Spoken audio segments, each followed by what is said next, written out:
दोस्तों, बिना लड़े ही एक सीट पर हार गया एनडीए, यानी बिना चुनाव लड़े ही एनडीए का एक प्रत्याशी हिट विकेट। अब आप सोचेंगे कौन है वो प्रत्याशी, कैसे लगा एनडीए को ये पहला झटका। और सबसे मजेदार बात, बीजेपी का एक नेता जो दावा कर रहा है मैं अकेले ही 70 सीट जितवा सकता हूं। 70, जी हां, 7-0। तो चलिए बिहार के सियासी मैदान में उतरते हैं, जहां इस बार ड्रामा, ग्लैमर और जातीय गणित तीनों बराबर चल रहे हैं। सबसे पहले ये हेडलाइन देखिए, बिहार चुनाव से पहले ही एनडीए को लगा बड़ा झटका। एलजेपी प्रत्याशी सीमा सिंह का नामांकन रद्द। सीमा सिंह भोजपुरी फिल्मों की ग्लैमर स्टार हैं। चिराग पासवान की पार्टी लोक जनशक्ति से प्रत्याशी बनी। मंडोर विधानसभा से चिराग ने सोचा थोड़ा ग्लैमर डालो, थोड़ा सेलिब्रिटी फैक्टर काम करेगा, मगर मैदान पर उतरने से पहले ही मैडम आउट, नामांकन हो गया रद्द। यानी एनडीए का पहला विकेट चुनाव से पहले ही गिर गया। अब मंडोर सीट पर मुकाबला आरजेडी बनाम जन स्वराज पार्टी का है, क्योंकि एनडीए तो अब बाय बाय हो चुका है। वैसे सीमा सिंह नवी पास हैं। 1999 में ठाणा महाराष्ट्र से उन्होंने 9th पास करी थी। अब इसमें कोई बुराई की बात नहीं है, क्योंकि हमारे देश में बिना पढ़े लिखे भी शिक्षा मंत्री बन जाते हैं, तो नवी पास होना कोई बाधा नहीं डालता। बस पर्चा पास नहीं हुआ, यही दिक्कत है। अब आते हैं मेन मुद्दे पर। एक तरफ एनडीए का विकेट गिरा तो दूसरी तरफ बिहार के राजीव प्रताप रूडी ने एक बयान दे दिया, जिससे पूरी पार्टी के कान खड़े हो गए। रूडी बोले हर जाति का अपना नेता है, तो मैं भी फॉरवर्ड जातियों का नेता बनाऊंगा। अगर मुझे जिम्मेदारी दी गई तो मैं 70 सीटें जितवा सकता हूं। अब जरा सोचिए, जहां पूरी पार्टी गठबंधन बचाने में लगी है, वहां एक सीनियर नेता कह रहे हैं मुझे मौका दिया तो मैं 70 सीटें निकाल दूंगा।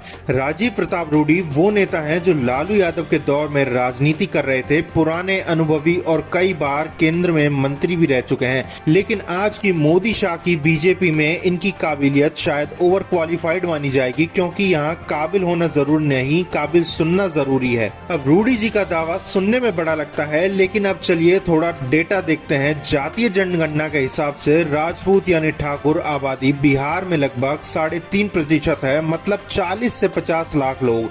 अब आप सोचेंगे 3.5%, 70 सीटें, गणित थोड़ा टाइट नहीं लग रहा क्या? लेकिन बिहार में मामला यहाँ फंसता है कि यहाँ पर हार जीत 2 से 3 हजार वोटों पर होती है और 1% स्विंग वोट पूरी सीट पलट देते हैं। तो हाँ, राजपूत वोट बैंक भले ही छोटा हो, मगर कई सीटों पर डिफेंसिव कैप्टन बन सकता है। शायद यही बात रूडी समझ रहे हैं, या शायद ये संदेश है अमित शाह को कि बिहार में सोनों की राजनीति कैलकुलेशन में लाओ। रूडी का यह 70 सीट वाला बयान किसी कैफे में नहीं, पूरी रणनीति के साथ दिया गया है। याद कीजिए, हाल ही में कॉन्स्टिट्यूशनल क्लब के चुनाव हुए थे, रूडी वहां जीते थे, और वो भी बीजेपी के आधिकारिक उम्मीदवार संजीव बालियान को हराकर। मतलब पार्टी के भीतर ही एक मिनी इलेक्शन जीत गए। और उनके बाद उन्होंने कहा मुझे सोनिया गांधी, खड़गे, समाजवादी पार्टी के नेताओं ने वोट किया।